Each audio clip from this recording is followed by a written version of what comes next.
Pack your things now! Amara stared at the woman standing before her. For a moment, she thought she had heard wrongly. Mommy, I said pack your things!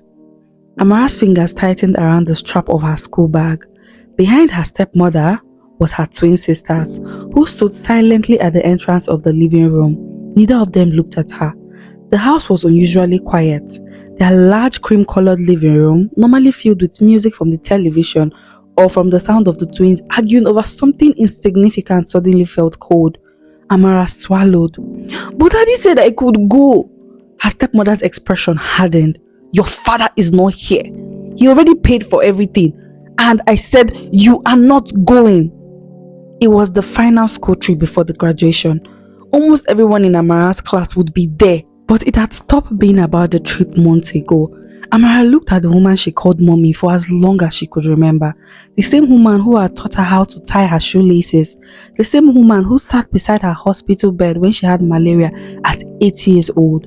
The same woman who cried louder than anyone when Amara won her first academic award.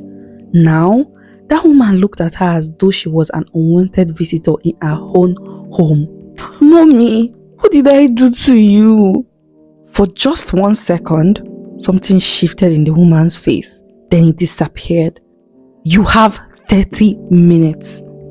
Amara's eyes filled with tears. Pack your clothes. You are going to your grandmother's house. One of the twins finally spoke. Mommy, please allow Auntie Amara. Zara! The girl immediately became quiet. Amara stared at 3 of them. Then she suddenly walked upstairs. But there had been a time when nobody in the world could have ever convinced her that this woman would ever hurt her. There had been a time she believed that this woman was her mother because in every way that mattered to this little girl, she was. Amara never knew the woman who gave birth to her. Her biological mother, Nneka, died shortly after giving birth to her. And for her father, Chinedu, grief came together with something he had never prepared himself for. A newborn baby. Chinedu loved his daughter, but his job made situations even more difficult. He worked offshore and sometimes spent several weeks away from home. During those first difficult months, one person constantly came around to help. Nneka's closest friend, Adaora. Adaora had always been with Nneka through secondary school, universities, heartbreak celebrations, and eventually marriage. So when Nneka died, Adaora took the loss almost as bad as Chinedu did. And perhaps because Amara was the last piece of her best friend left behind, Adaora became fiercely attached to the baby. She came almost every morning, bathed Amara, fed her, took her for hospital appointments, stayed awake while she cried through the night. Eventually, there was no longer any point of pretending she was merely visiting. Adaora practically lived in the house. As Amara grew older, she knew only one woman in the position of a mother, Mommy Ada. That was what she called her. By the time she was 4, Ada had disappeared completely. She simply called her Mommy, and Adaora never corrected her. Years passed. Then when Amara was 6, Chinedu made a decision. He asked Adaora to marry him. It was not a passionate proposal. There were no violinists, no dramatic speeches. He simply sat across from her one evening after Amara had finally fallen asleep. You have given this child everything a mother would have given her. Adaora smiled. Chinedu continued. My work takes me away too often. Amara needs stability. And you're already family. Adaora understood what he was saying. He needed a wife. Amara needed a mother. And perhaps somewhere inside her, Adaora had hoped that one day, Chinedu would see her as more than his late wife's best friend. So she said yes. On their wedding day, 6-year-old Amara was the happiest person in the entire hall. She wore a tiny emerald green dress with gold embroidery and walked around telling anyone who could listen. My mommy is marrying my daddy today. People laughed. Adaora laughed too. And when Amara ran into her arms after the ceremony, Adaora held her tightly. My baby. For years afterwards, the home was peaceful. Adaora became pregnant and everyone celebrated, especially Amara. She spoke to Adora's stomach every morning. When they discovered she was expecting twins, Amara became convinced that both babies were hers. I will teach them everything, she announced. And she did. Zara and Zinnia were born healthy, and as they grew, Amara carried them around the house, chose their matching outfit, and proudly told everyone she had 2 baby sisters. For a long time, Adaora loved watching the 3 girls together. There was no division, no my children and your child. They were simply her daughters, until something slowly began to change. It started with little things so small nobody could notice. One Christmas, Chinedu returned from work with gifts. The twins received 2 new tablets. Adaora received an expensive jewelry. But for Amara, he brought a necklace. It belonged to her mother, Nneka. Chinedu had kept it safely for years. He fastened it around Amara's neck.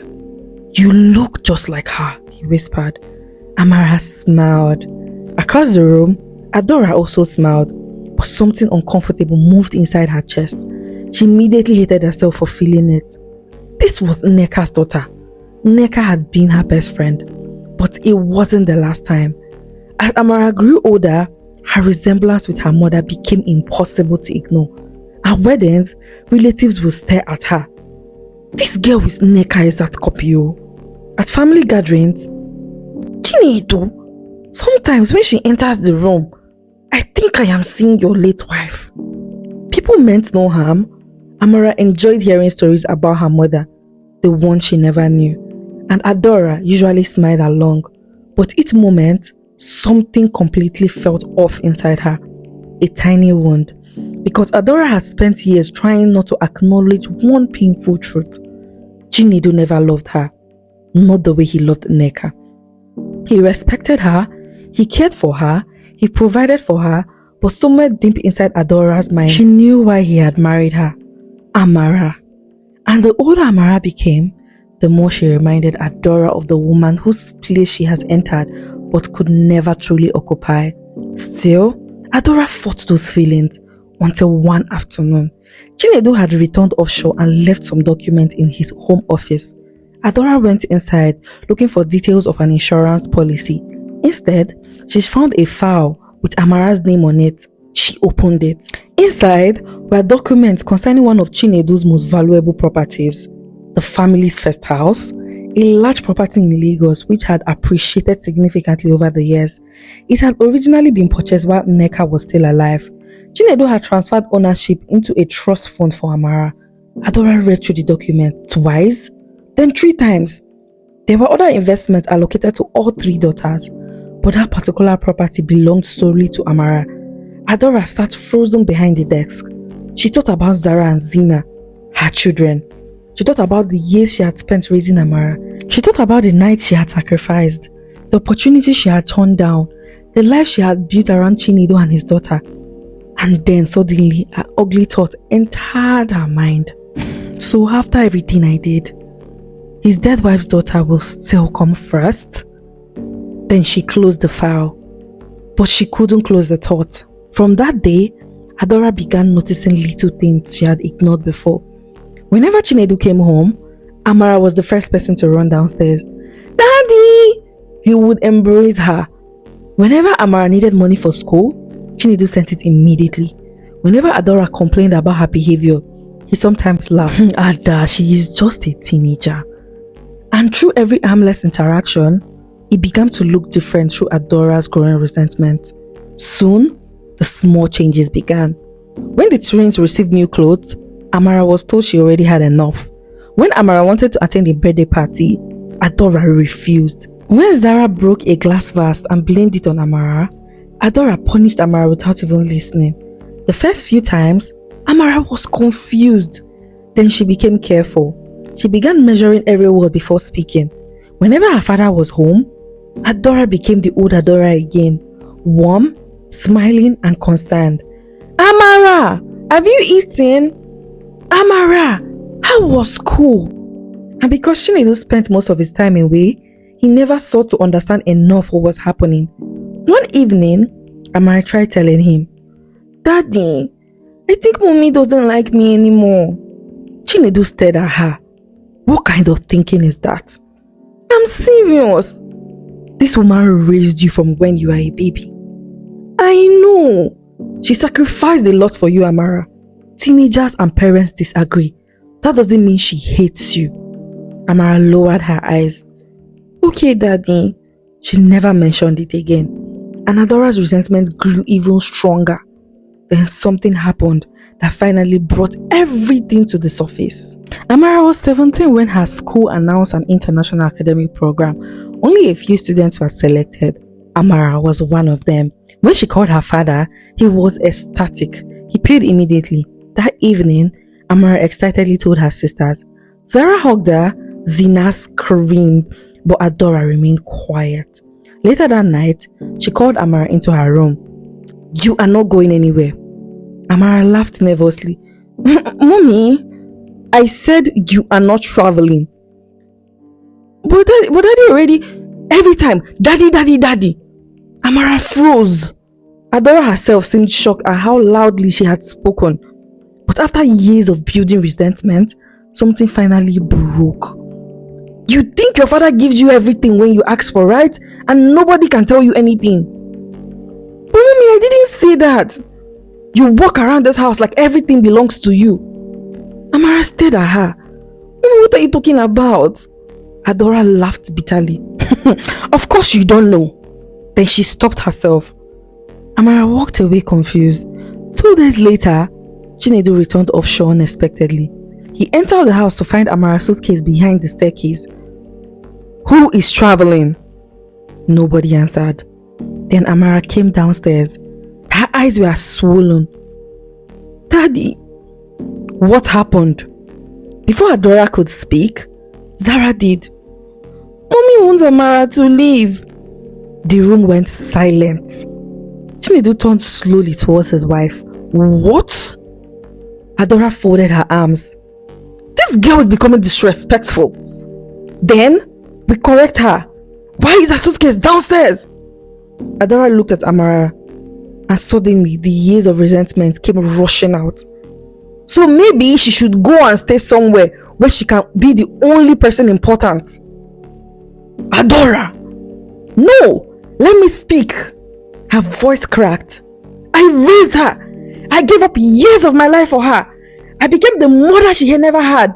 But every day, I am reminded she's Nneka's daughter. Amara's face changed. Adaora continued. Everywhere I turn, Nneka. She looks like Nneka. She laughs like Nneka. This is Nneka's house. Nneka's daughter. I am tired. Chinedu stared at her in disbelief. And what has Amara done? Adaora said nothing. What has this child done to you? Adaora wiped her tears. I saw the documents. Chinedu's expression changed. The house? Then he understood. You gave it to her. It belongs to her mother even before you and I were ever married. And our daughters? I have investment for all 3 of them. But she gets the house? Because the house was purchased with her mother's money too. Adaora fell silent. Amara stared at her father. She had never known that. Chinedu's voice lowered. You found the papers. You did not understand. You became angry with me, and instead of asking me one question, you pushed it to my daughter. Adaora became crying harder. But Chinedu wasn't finished. You were angry because you believed I married you because of Amara. Adaora looked away. And maybe you are right. Everyone froze. Chinedu continued. In the beginning, she was part of the reason. I needed help. I was grieving. I did not know how to raise a baby alone. Adora's face crumpled. But 17 years have passed. He stepped closer.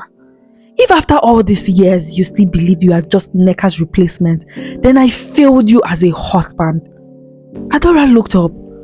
But you also failed Amara as a mother. Those words broke something inside her. For the first time, Adaora looked at Amara properly. Not at Nneka's replacement, not as Chinedu's favorite daughter, not as the owner of the house, but as Amara. The baby she had bathed in a plastic basin. The child who used to sleep with one wrapper around her finger. The 6-year-old who danced at her wedding because she believed mommy and daddy were finally getting together. And now, the same girl was standing several feet away from her, as though she was afraid to come closer. Adaora covered her mouth and cried. I'm sorry. I'm so sorry. Amara did not move. Adaora took one step toward her. My baby, I'm sorry. Amara shook her head. You stopped being my mom a long time ago. Adaora froze. Amara picked up her suitcase and walked upstairs. She did not leave the house that night, but something in that family changed for good. Chinedu had to cancel his next offshore rotation and stayed home for several weeks. Not because everything could be repaired immediately. It couldn't. But some wounds required more than apologies. Adaora started counseling. She apologized to the three girls, especially Zara and Zini, who had spent months watching their mother treat their sister differently while being too afraid to challenge her. And for Amara, she went on her school trip, but her relationship with Adaora took so much longer to heal. Months later, on Amara's 18th birthday, Adaora approached her quietly. She carried a small jewelry box. Inside was a necklace that had once belonged to Nneka. Amara looked confused. I thought you hated this necklace. Adaora smiled sadly. I hated what I allowed it to mean to me.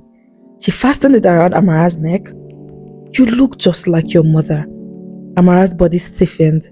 Adaora shook her head. And that is not something I should have ever punished you for. Amara's eyes was filled with tears. Adaora touched her cheeks. I knew her too. For the first time in years, they spoke about Nneka together. Not as rivals, not as the dead wife whose shadow haunted Adaora, but as the woman they had both loved in completely different ways. Their relationship never returned to exactly the way it had been. Perhaps it couldn't, but it slowly grew into something new. And Adaora eventually understood a truth she had once took years to try to understand. Amara had never stolen her husband. She had never stolen her daughter's inheritance. She had never stolen her place in the family. Adaora had spent years fighting a woman who was no longer alive and had almost destroyed the relationship with her daughter who she once loved. And sometimes the cruelest people don't begin cruel. Sometimes resentment is not allowed to sit for too long.